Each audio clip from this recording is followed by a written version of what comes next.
भरोसा। दुनिया उजाड़ गए, बिखर गए खोता।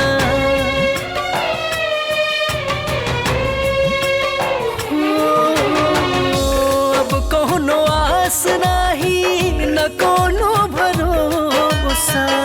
दुनिया उजाड़ गए, बिखर गए खोता, बिखर गए खोता। कौना घाट लगे अब जिंदगी हो राम, कौना घाट लगे अब जिंदगी हो राम।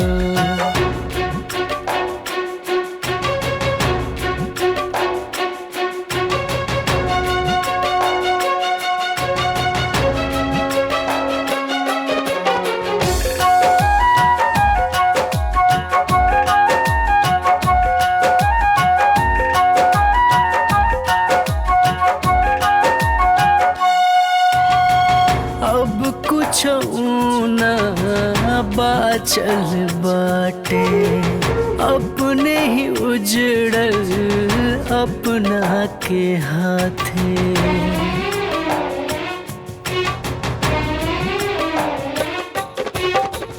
अब कुछ ना बाचल बाटे, अपने ही उजड़ल अपना के हाथे।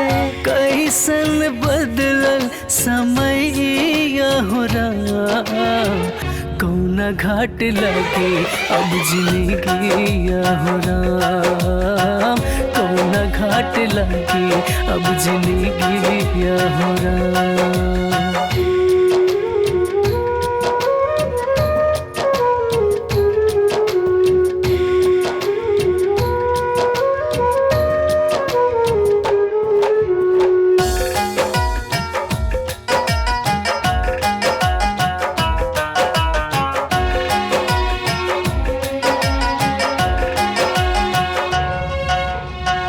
हो गईल अब ई जीवन भारी, सब कुछ रहते भैनी भिखारी।